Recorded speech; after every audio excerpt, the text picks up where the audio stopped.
saya tentu punya tekad untuk memastikan bahwa semangat dari undang-undang ini tidak boleh keluar. Gitu. Saya ini orang yang termasuk tidak terlalu peduli dengan istilah-istilah. Mau ini judulnya kemiskinan ekstrim, kemiskinan sedang, kemiskinan tipis, tetap aja judulnya miskin.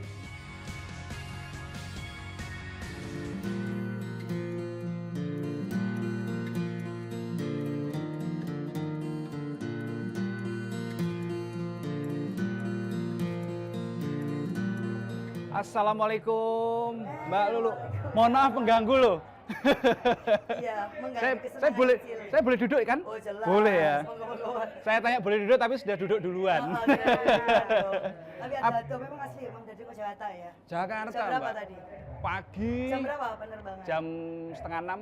Setengah 6. Setengah 6 sampai Juanda. Surabaya Dulu. Oh, langsung ke sini. Lanjut ngetol ke sini. Nggak pakai patwal ya? Oh, enggak Oh, dong. iya, itu. Karena Tatat jalan manual. bukan jalan Ini saya lagi di Jombang, ketemu Iya, Mbak betul, Lulu. betul. Yang katanya ini kampung halamannya Mbak Lulu. Oh iya, kamu halamanku ini. Desa mana, Mbak? Desa Brodot. Oh, Desa Brodot. Kecamatan Bandar Kedungmulyo, Kabupaten Jombang. Kabupaten Jombang. Lengkap komplit alamatnya. Sensus. Aku bukan petugas sensus loh, Mbak. Oh begitu ya, benar ya. Khawatirku nanti kalau di map malah gimana ini bagus. Aman-aman. Komplit ini para Komplit ya? para iya, para Keluarga-keluarga, teman-teman para keluarga, kumpul. Teman-teman, perangkat desa, semua sih kiai ini komplit karena memang ini lagi acara rutin. Oh, rutin. Iya, rame ya. Kiai, bule-bule semua. wes, Tadi aku semua. lihat Mbak Lulu juga salaman namanya di luar-luar. Oh iya, semua keluarga walal wasobi hajmain oh ya. Kayak gue. Aduh, Masya Allah Mbak Lulu. Ini saking Mojokerto. Oh, gabung semua ke sini Ya ya? bukan, tetapi kalau beliau rutinan untuk mendampingi kegiatan ini. Oh, gitu. Jadi para kiai ini ulamanya, kiainya, Oh. kemudian unsur pemerintah setempat hadir, pengurus muslimat dan ini kan pengajian muslimat. Oh, oke. Jadi Mbak Lulu, aku jauh-jauh dari Jakarta itu. Oke, pola ya. Langsung ya, langsung Lapo ini. Jawa Timur langsung mutu Kalian gitu. ini lagi hunting. Ya.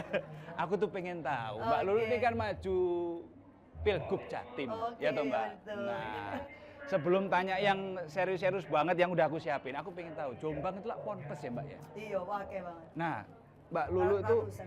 nah ratusan. Kalau Mbak Lulu ngelihat ponpes itu sejauh ini sudah seperti apa Mbak di Jawa Timur Mbak? Jawa Catatannya Timur, ya? apa? Kalau aku ngeliat itu karena kita ini kan memang lahir dan juga tumbuh di lingkungan pesantren ya. Keluarga-keluarga kita juga pesantren, kemudian lingkungan terdekat kita mesti ada pondok pesantren. Di desa kita pun juga ada pondok pesantren, desa sebelah juga ada pondok pesantren. Jadi ya pondok pesantren itu bagian dari kenyataan kehidupan kita sehari-hari sebagai bagian dari masyarakat Jombang. Jadi nggak bisa dilepaskan. Ngomong Jombang mesti ngomong tentang pondok pesantren. Betul. Mesti ono santri, mesti ono kiai ya kan. Ijo abang. Tapi jangan lupa ijole dulu baru abangnya ya. Jadi meskipun Oke. ada abang tapi ijo dulu. Artinya kaum santrinya memang sangat dominan struktur sosialnya ya. Dan yang kedua pondok pesantren di sini memang cukup beragam. Jadi yang pertama mulai dari pondok tua yang sebagai cikal bakal dari pesantren-pesantren juga di Nusantara ini.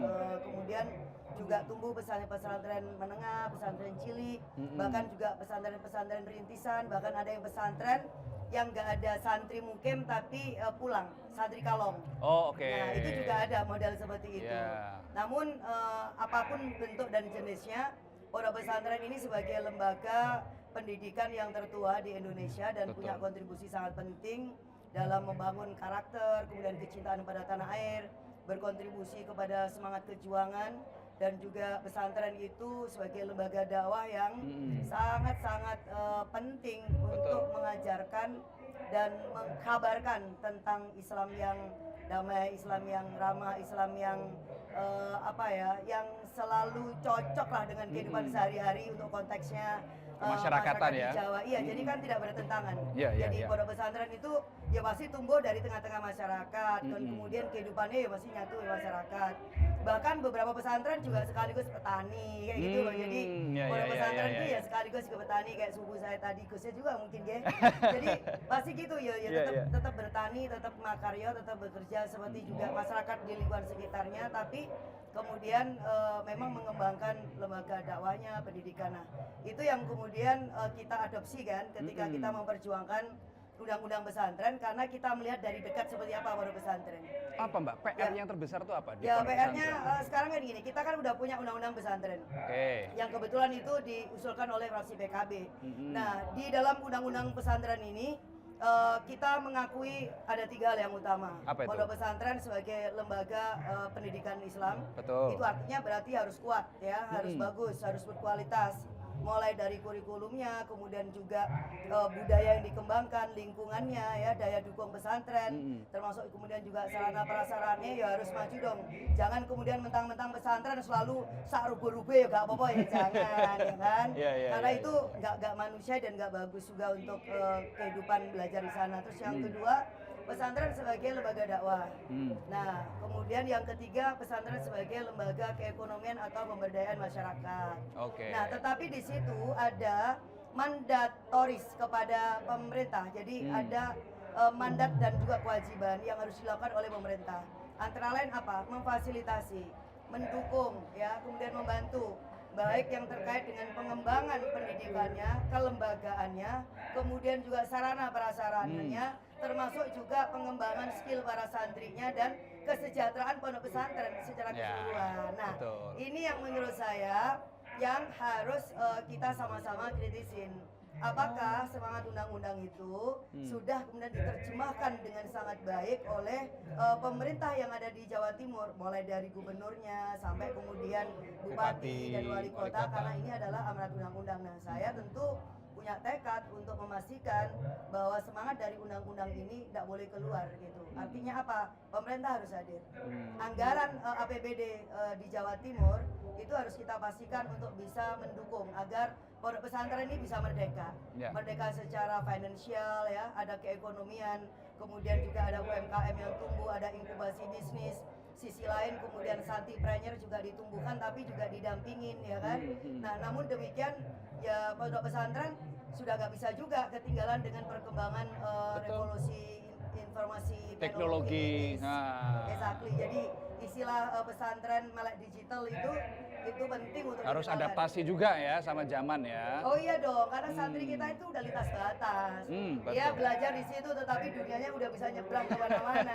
No limit ya. No limit, jadi unlimited. Iya, santri kita udah bisa menjelajah dunia. Nah, berikutnya Mbak Lulu. Nah, ini baru masuk yang aku siapin nih pertanyaannya. Masih banyak ini. Waduh, kalau ini nggak 30 menit lagi. Okay. Pertama ini soal, tadi kalau soal ekonomi berarti kaitannya kalau aku tarik ke kewilayahan itu soal kemiskinan, kesejahteraan. Betul.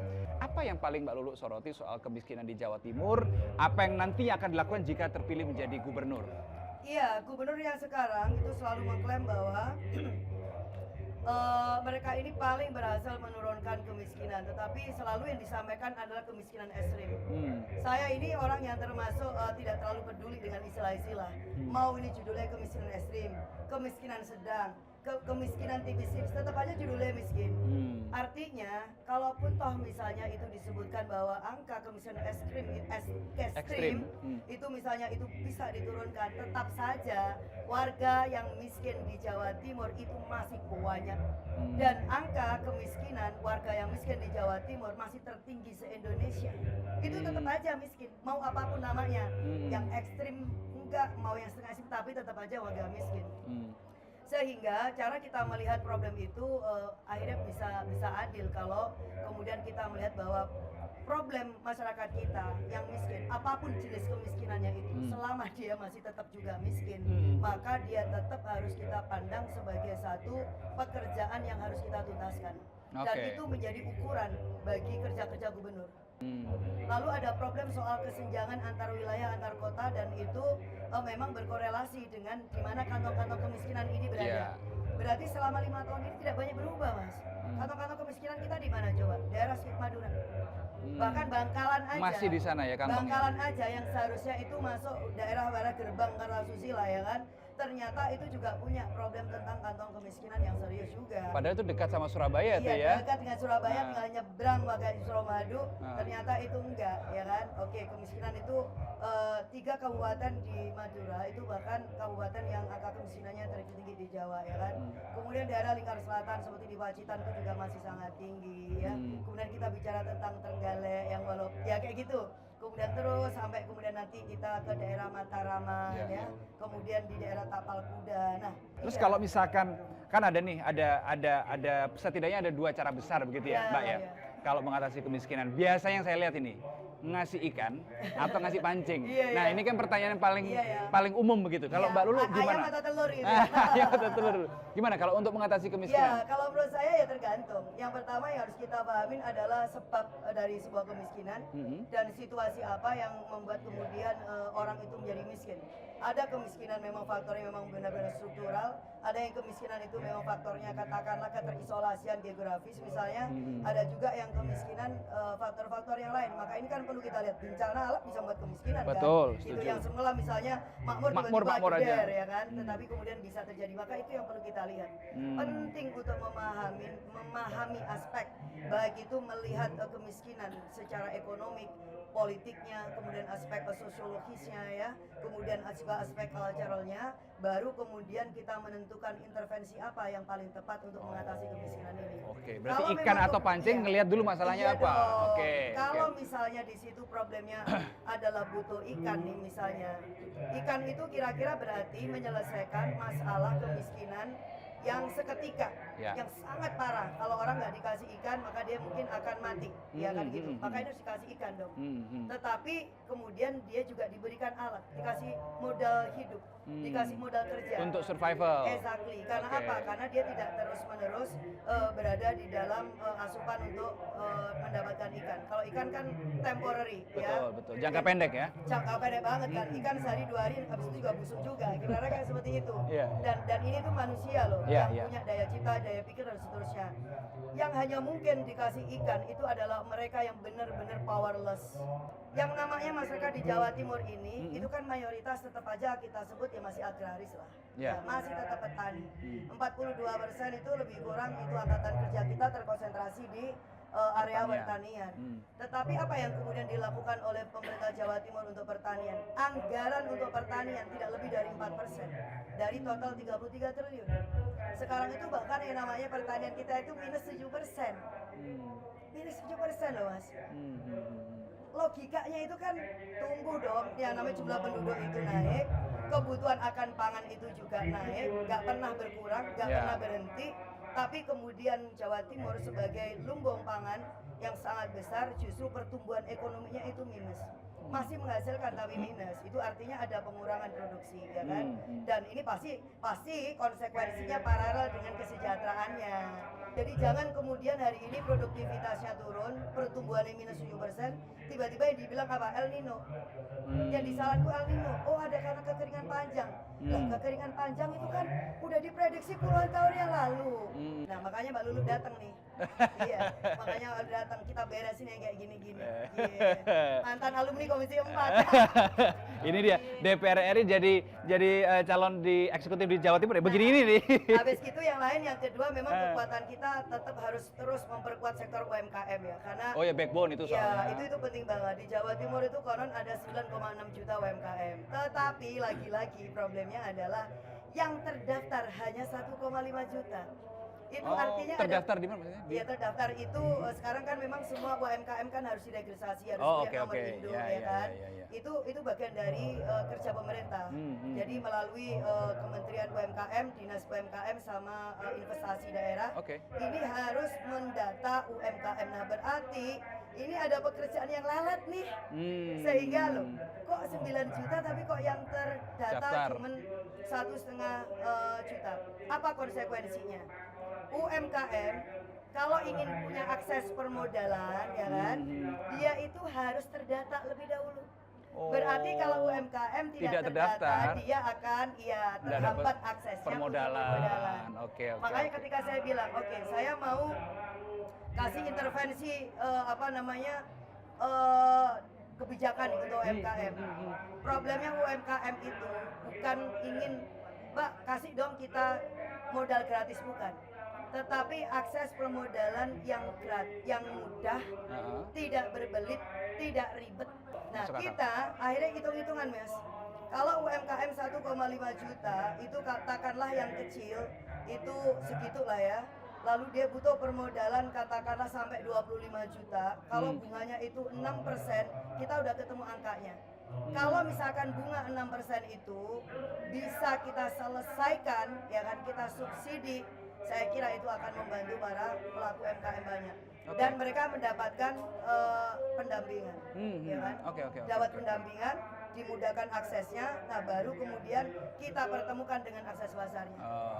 Kebutuhan produk halal sekarang ini, ekonomi syariah ya, dan halal food, gede banget potensinya.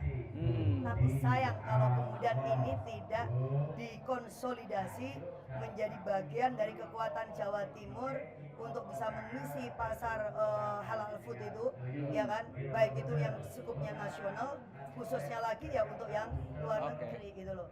Itu yang gue bilang bahwa tugas itu sebenarnya kompleks, tetapi bukan tidak mungkin untuk bisa kita jalankan. Bisa banget itu ya? Bisa banget, bisa banget ya, bisa banget. Yang sangat cocok, sangat cocok. Yang dibilang Mbak Lulu ini match banget sama yang namanya, kalau tadi kan UMKM ya. Aku mau tanya soal ketersediaan lapangan kerja. Ketersediaan lapangan kerja kan nyambung juga kan ke sana. Nah, habis itu aku sambungin ke variabel lain, Mbak. Tantangan sekarang itu kan ini nih, teknologi, Mbak. Nah, biasanya itu ada beberapa orang yang takut, khawatir, jangan-jangan nanti manusia tergantikan teknologi. Iya, benar sih. Nah, menjawab kekhawatiran itu gimana, Mbak? Betul, betul. Menjawab kekhawatiran ini ya. Jangan-jangan gubernurnya pun juga antara manusia dan juga robot ya. Ada kerja-kerja benar sih. Iya, iya. Emang itu banyak diprediksi ya oleh para ahli bahwa ada beberapa jenis pekerjaan itu yang akan hilang gitu. Tetapi lagi-lagi ada banyak jenis pekerjaan itu yang nggak bisa digantikan kalau kerja itu menyangkut tentang misalnya rasa ya, kemudian juga apa namanya yang masih membutuhkan ya hubungan lah, sentuhan ya. Iya, jadi sisi unsur manusiawinya itu masih ada. Terus ya kita ini punya kultur yang memang agak sedikit berbeda ya. Orang bilang gini, ada robot itu memang bisa menggantikan, tapi tak semua hal itu bisa dilakukan oleh mesin karena menyangkut tentang itu rasa. Tapi memang betul ini tantangan, itu tantangan. Maka yang kita siapkan sebenarnya adalah pertama cek dulu dong kurikulumnya kita. Jadi kita lihat dulu nih, kalau kita lihat piramidnya dulu nih. Kira-kira tantangan yang serba misalnya kayak AI ya, kemudian serba digital itu, ini akan menjadi tantangan oleh kelompok umur yang berapa nih? Kalau sekarang katakanlah misalnya ini akan terjadi benar-benar akan menjadi meledak itu 10 tahun dari sekarang misalnya. Berarti generasi umur-umur yang Gen Z-nya ini berarti itu. Betul, Gen Z ini kan sekarang. Tidak untuk umurnya 60 dong. Oh iya dong. Nah, karena 60 itu masih tetap yang tradisional BSI ya kan, ada kerja-kerja yang memang udah mapan lah modelnya dan seterusnya. Itu artinya garapan kita adalah memastikan bahwa Gen Z kita benar-benar dia well informed terkait dengan tren kehidupan yang akan datang. Dia mendapatkan informasi yang cukup, maka dia punya kesiapan secara mental itu penting. Lalu yang kedua, kurikulum kita di pendidikan, ayo kita cek lagi. Guru-guru kita, Mas, semua nggak bisa lagi dijalankan dengan business as usual. Semua itu nggak bisa lagi dengan cara-cara yang sama. Maka membuka ruang kreatif bagi orang muda itu menurut saya menjadi penting. Apapun pilihan hidup kamu gitu kan, ya kan, selama itu membuat mereka itu tetap bisa survive, menjadi dirinya sendiri, tetap bisa kemudian bisa hidup, kan itu oke aja gitu. Karena ukuran orang ke depan juga berbeda. Ada orang misalnya gini, saya bahagia menjadi pengrajin, dia nyebutnya udah seniman nih, misalkan es krim. Dia bukan hanya sekedar jualan es krim, tetapi saya seorang artis. Nah, misalnya gitu, paham ya kan? Sehingga yang dia jual itu bukan hanya es krimnya, tetapi adalah hasil seninya dia yang terkait dengan seni. Nah, apa yang saya maksudkan? Yang saya maksudkan adalah kita akan mendampingin anak-anak Gen Z itu untuk menemukan bakat terbaik yang dia miliki. Yang namanya co-working space itu, itu menurut saya udah jadi satu kebutuhan. Kurikulum Merdeka itu bagus, selama kemudian daya dukung di sekolah itu juga termonitor ya. Misalnya gini, kurikulumnya dasar, tetapi gurunya tidak di-upgrade ya, Rep. Kemudian culture di pendidikan sekolah itu. Jadi cengnya itu penting ya. Culture itu penting, ceng itu penting bahwa setiap orang memang harus siap dengan perubahan, siap orang dan harus selalu kreatif, siap orang harus punya inovasi dan itu membuat mereka tidak berhenti gitu. Nah itu sebenarnya yang kita dampingin, maka tugas kita adalah kita memfasilitasi tumbuhnya ruang-ruang kreatif itu baik guru atau kemudian murid kita, anak-anak muda kita sampai kemudian anak-anak mahasiswa kita. Dan itu artinya kita siap untuk investasi ke pendidikan. Anggaran yang cukup agar semua lingkungan pendidikan kita itu sehat, baik itu di dalam sekolah atau di luar sekolah. Dan harus sesuai dengan amar undang-undang tuh 20% tuh minimal tuh pendidikan itu ya. Nah itu dan 20% anggaran APBD itu ya jangan dipakai untuk rapat-rapat doang, ya kan, seminar-seminar. Bener-bener investasikan yang kepada sesuatu yang mendukung daya cipta. Daya kreasi, ya, daya inovasi, daya kreatif bagi anak. That's fine. Karena pada akhirnya dia yang akan menentukan bagaimana sih leverage kita, nilai kebahagiaan bagi seseorang itu berbeda. Gak semua orang itu ukurannya nanti, oh kamu itu kalau bahagia, kalau misalnya kamu punya isi tabungan misalnya sekian miliar, belum tentu. Tetapi kalau misalnya kebahagiaan dia udah merumuskan, kebahagiaan saya adalah saya bisa mengerjakan sesuatu dengan sangat indah dan saya cukup bisa hidup dengan itu, ya kan? Itu penting gitu, itu cukup gitu. Maka ini yang kita bilang bahwa dunia yang berubah pada dasarnya ini tantangan sehingga kita pun juga harus berubah. Termasuk pemimpinnya juga kemudian harus berubah. Kita nggak boleh baperan, nggak boleh muring-muringan. Ya kan, jadi suara anak muda itu dengerin aja. Kalau kemarin saya ngobrol, anak-anak muda bilang gini, gimana mau meminta kita ini untuk berpikir cerdas gitu kan, kalau kita aja selalu tertindas. Oh, tertindas dalam hal apa mereka? Ya namanya anak muda, nggak tahu tertindasnya dari mana ini kita mikirnya. Atau tidak didengar atau apa selama ini? Bisa jadi, karena apa? Karena anak muda itu kan selalu pada posisi dia tidak dianggap, di underestimate, ya kan? Dia dianggap menjadi beban. Kemudian dia dianggap dia tidak punya tanggung jawab dan lain-lain. Padahal dia itu merekam setiap detik demi detik semua omongan itu yang masuk dan itu yang di capture oleh mereka. Itu yang membuat, bahkan mungkin akses informasi mereka lebih banyak karena mereka tinggal mereka lebih banyak berselancar di sini. Ketika kita ngomong macam-macam dia sebenarnya nih kagak ngomong ini kita udah tahu banyak. Nah, kasih aja pecahan mereka. Maka kita bilang sama Mas Lukman yang bilang, oke, apa yang kita yang diperluin ya nyiapin. Ya udah deh, kita kasih dukung nih kalau ada startup rintisan dari anak muda, anak-anak yang mahasiswa atau berbasis komunitas. Kita coba exercise dulu dengan 1 tahun pertama, misalnya tahun 2025 nih kalau saya terpilih. Startup rintisan kita kasih anggaran selama mereka punya gagasan bagus, proposal yang sangat bagus gitu. Nah sambil kita nanti cek dunia kampus bisa nggak dampingin ini juga kayak gitu. Gitu loh. Disinergikan semuanya berarti ya. Jadi yang namanya pusat-pusat talent itu, ya kan. Jadi Mbak Lulu ini talent management. Iya katanya gubernur itu kan begitu, bukan sok tahu tetapi kita mau manage ya. Kita nggak bisa ngerjain semua, tetapi ketika kita bisa mendengar apa yang jadi kebutuhan. Tapi yang kedua, saya benar bahwa digitalisasi, mekanisasi pada akhirnya kebutuhan. Itu yang saya bilang harus berubah. Ke depan, yang namanya kayak dunia pertanian, itu nggak bisa lagi dengan mencangkul. Ya kan, kemudian kita tebar yang namanya pupuk itu hanya dengan tangan berisiko dengan kesehatan. Berarti kita akan dorong bagaimana ada teknologi terapan yang murah yang bisa diakses oleh petani, bisa dibeli dengan harga murah atau yang terjangkau atau yang tanpa bunga. Kalau memang misalkan harus beli dengan akses permodalan, oke, nggak pakai bunga nih karena kita yang akan subsidi bunganya. Karena apa? Karena kita menciptakan culture yang berubah dulu. Ya memang harus ngalah, ya kan? Kalau petani kita udah kaya, malah dia nggak butuh itu dukungan subsidi dari pemerintah. Bu, nggak usah kita disubsidi lagi, udah kasih lagi yang lain siapa? Mungkin sektornya udah berubah. Tapi selama ini belum siap, maka negara tugasnya di sana. Ya, maka ini sebenarnya yang juga membuka lapangan pekerjaan bagi anak-anak muda, ya kan? You tetap jadi petani, tetapi sekarang sudah smart dong. Sekarang Anda cukup bisa kontrol hasil tanaman kamu dengan handphone. Sekaligus meningkatkan minat Gen Z untuk jadi petani. Gitu. Masuk tuh barang. Masuk. Tapi dengan cara yang baru. Maka kurikulum bisa disesuaikan.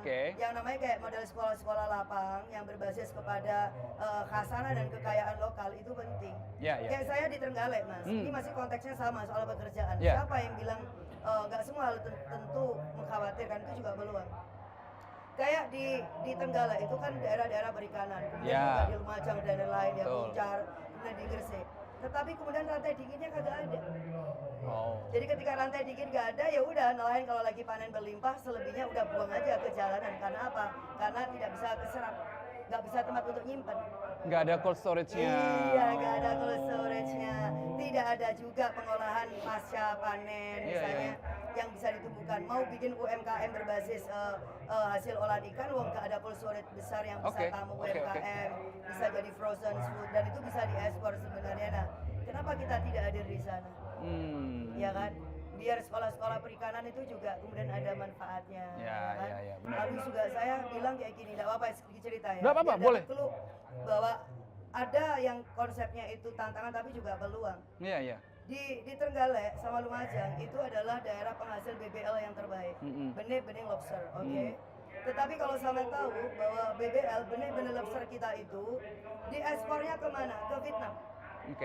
Baik itu yang ilegal, yang mencuri ataupun yang ilegal. Lebih banyak yang ilegal, oke? Apa yang terjadi dengan Vietnam? Vietnam, dia tidak punya sumber benih lobster. Tetapi dia menjadi negara yang bisa menguasai 70% pasar lobster dunia. Benihnya dari Jawa Timur, ya kan? Dikembangkan di sana, dikembangin, Mbak, dibudidayain, lalu dia ekspor ke luar negeri. Kita pun ternyata beli lobster yang sudah segini-gini dari Vietnam. Kita mengimpor yang dari Vietnam malah. Iya. Padahal benihnya dari kita, dari Jawa Timur. Lalu saya tawarkan, kenapa kita ini tidak membuat pusat budidaya lobster yang canggih? Ya kan? Infrastrukturnya memang harus dibangun dengan pendanaan sharing. Pemerintah pusat harus dong, ya kan? Bikin kalau perlu ini jadi proyek strategis nasional dong, kayak gini-gini gitu loh, ya kan? Dengan melibatkan rakyat banyak, bukan 1-2 perusahaan. Ini rakyat siapa? Ya nelayan, oke. Lalu ada APBN, ada dana dari provinsi, terserah sharingnya di mana? Apakah kita bagian pemberdayaannya, ataukah kita yang di edukasinya, macam-macam. Kemudian juga di level kabupaten sharing. Lalu kemudian private sector atau BUMN kita panggil. Nelayan kita tarik di situ sebagai ownernya. Dia harus menjadi bagian dari ownership.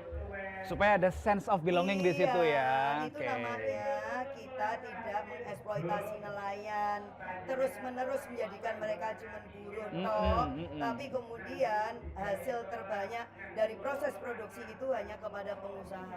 Naikkan kelasnya dia, menjadi pembudidaya. Kan bisa dimodal kayak ini korporasi, koperasi nelayan bisa. Gitu loh Pak. Sehingga saya bilang apa? Kita mengubah kultur kita dari yang jual benih-benih yang bening itu menjadi pembudidaya. Lobsternya sudah benar, mulai dari yang siap konsumsi, siap untuk ekspor, ataupun yang memang kita ekspor khusus untuk pembudidayaan di Vietnam, tapi bukan benih-benihnya. Apa yang terjadi nanti perubahannya? Pasti tata kelola pasar lobster dunia berubah. Mau tidak mau Vietnam akan berhitung sama kita. Lu mau beli benih dari kita, kamu mau harga berapa? Ya kan? Udah berani ngomong gitu ya. Berani kayak gitu. Pasar dunia udah ketata, dunia pasti guncang. Mau tidak mau awalnya harus lewat Vietnam nih misalnya ya. Akhirnya apa? Kita butuh lobster, tapi kok Vietnam keganggu, masa kemudian dia tidak kemudian ke sini? Jatuh langsung Jawa Timur. Ke Jawa Timur. Luar biasa. Tugas kita akhirnya secara politik diplomasi main. Hubungan, catering ya, dengan kedutaan gitu loh. Kita panggil nggak mau jalan-jalan. Nanti jalan-jalan menghabiskan duit anggaran. APBD. Udah kita panggil duta besar perwakilan Uni Eropa, perwakilan duta besar dari negara-negara Middle East atau Timur Tengah. Selesai itu masalah. Berjalan. Dan menghasilkan dan berkelanjutan. Nah, itu makna berkelanjutan yang sebenarnya, bukan melanjutkan A ke A. Tetap. Kocak Mbak Lulu ini. Saya bisa membayangkan betapa moistnya Jawa Timur kalau dipimpin Mbak Lulu. Secara program tadi udah clear banget Mbak Lulu udah punya bukan tanpa gambaran, juga sudah punya gambaran yang sangat jelas, big picture-nya sudah, mikronya juga sudah. Mikro banget sudah detail. Aku penasaran satu hal nih, ini pertanyaan terakhir juga deh Mbak. Ini mendengarkan sampaikan kepada rakyat.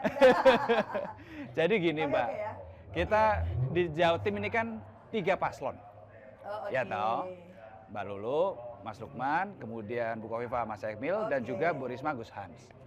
Basis suaranya jenengan, kalau tak lihat Mbak, iya bisa dibilang beririsan juga begitu loh, sama Bu Khofifah, sama petahana begitu.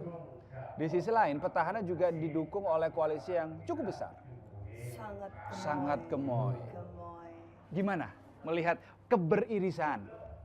Background dan besarnya koalisi yang mengusung petahana. Mbak Lulu, ya, gimana? Itu naturally itu pasti akan terjadi lah. Udah biasa di dalam sebuah kontestasi. Mau ada calon 2, 3 atau berapapun, kecuali kalau calon tunggal. Tetapi seperti sama tahu kan tadinya memang skenario-nya itu untuk calon tunggal, tetapi itu pasti akan mencederai semangat demokrasi kita di Jawa Timur lah. Dan pasti itu akan muncul untuk gerakan anti, ya kan? Karena sekarang itu udah bergerak ya di berbagai tempat itu, malah coblos kotak kosong itu udah bermunculan sebagai bentuk perlawanan rakyat terhadap upaya-upaya yang mencoba mensederhanakan sedemikian rupa bentuk kedaulatan rakyat, ya kan? Dengan cara memaksakan hanya kepada satu calon. Dan ini yang kemudian kita patahkan. Kita bilang kita tidak mungkin membiarkan demokrasi di Jawa Timur itu berjalan tanpa kendali dan tanpa arah. Kita bagian penting nih, apalagi kemudian PKB menjadi juara di Jawa Timur. Di DPRD. Mungkin dong kemudian kita cuma melihat aja demokrasi kita diolok-olok gitu sama dunia gitu kan, hanya ada calon tunggal ya. Dan ini membuat kita kemudian termobilisasi. Dan kemudian yang kedua, justru kita ini gak gemuk itu malah gak punya beban, kita gak punya tanggungan untuk nyari utang kepada siapa-siapa. Utang kita cuma sama rakyat yang mendukung, Mas. Ya kan? Kita ini gak perlu membayar ini aduh, nanti sharingnya ke siapa. Ada 100% kemanfaatan kita, kekuasaan kita di Jawa Timur kembalinya kepada rakyat Jawa Timur. Enak kan? Kita nggak punya utang, nggak punya kemudian utang ini, kemudian utang itu, saya maju, nggak perlu beli rekom, ya kan? Saya ditugasin, kamu tugas, udah nyalon gubernur, bismillah. Utang kita siapa? Rakyat yang milik kita. Jadi saya nggak punya beban, apalagi kita nggak punya beban masa lalu, gitu ya kan? Jadi itu yang membuat kita nyaman. Nah, soal irisan itu hal yang sangat normal karena memang Jawa Timur ini adalah rumahnya Nahdlatul Ulama. Betul. Sehingga sangat mungkin bahwa kader-kader terbaik NU itu maju di dalam sebuah kontestasi. Nah, yang nggak boleh itu jangan ada klaim bahwa ia adalah satu-satunya yang merepresentasikan kader NU dan yang lain nggak. Nah, itu aja. Oke. Atau yang kemudian klaim bahwa ini yang paling berat, enggak. Ini kita semua ada. Mau organisasi-organisasi di lingkupan NU itu juga bisa memberi manfaat kepada siapapun selama kemudian tujuan kita memang baik untuk kemaslahatan, dan kita tidak ingin sekedar memobilisasi warga NU. Kita berjuang untuk hidupnya mereka, kita berjuang untuk anak-anak dan masa depan mereka. Kita ini berjuang untuk kepentingan pesantren-pesantren. Jadi bukan sekedar ayo dukung kami lalu ditinggalin. Oke. Luar biasa Mbak Lulu, sudah diskusi pada kesempatan kali ini. Terima kasih banyak sudah mau meluangkan waktu untuk berdiskusi di tengah-tengah waktu kampanyenya, di tengah-tengah kegiatan pengajian pada kali ini. Terima kasih Mbak Lulu, terima kasih sudah meluangkan waktu. Dan saudara, itu tadi adalah diskusi saya bersama dengan Mbak Lulu Hamidah, calon Gubernur Jawa Timur nomor urut 1. Kita doakan yang terbaik. Kemudian bagaimana nanti prosesnya berjalan, kita doakan demokrasi berjalan dengan sehat di Jawa Timur. Terima kasih. Kita jumpa di serial Jalan Bareng Cakup di episode berikutnya. Salam SCTV. Salam.